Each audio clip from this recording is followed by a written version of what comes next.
విజయవాడలో నడి రోడ్డుపై పట్టపగలు దారుణ ఘటన. కుటుంబ గొడవల నేపథ్యంలో అందరూ చూస్తుండగా భార్యను కత్తితో అతి కిరాతకంగా భర్త పొడి చేశాడు. తీవ్ర గాయాలతో ఆమె అక్కడికక్కడే కుప్పకూలిపోయింది. స్థానికులు వెంటనే ఆమెను ఆసుపత్రికి తరలించారు. చికిత్స పొందుతూ భార్య మృతి చెందింది. ఈ ఘటన విజయవాడ సూర్యారావుపేటలో జరిగింది. మృతురాలిని సరస్వతిగా గుర్తించారు.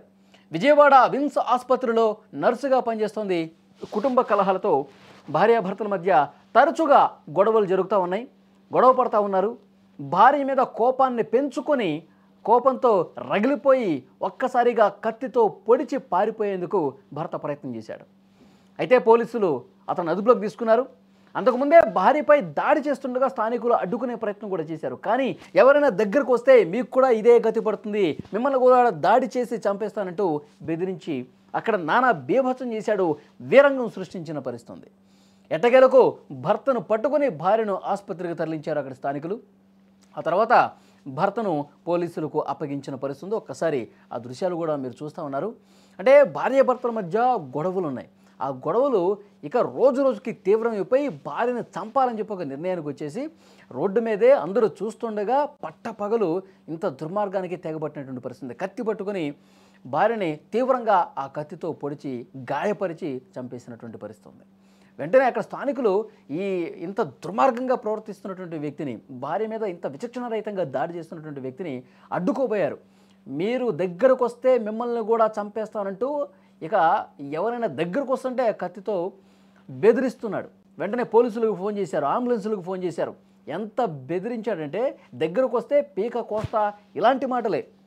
ఒకవైపు రక్తపు మడుగులో పడిపోయింది ఆమె. మరి ఇంత దుర్మార్గంగా ప్రవర్తించినటువంటి ఈ వ్యక్తికి చాలా కఠినంగా శిక్షించాలని చెప్పి అక్కడ స్థానికులు డిమాండ్ కూడా చేస్తూ ఉన్నారు. వాళ్ళు అసలు దగ్గరకు వస్తుంటేనే రానియకుండా కత్తితో ఇక దగ్గరకు వస్తే మిమ్మల్ని పొడి చేస్తానని చెప్పి బెదిరించాడు.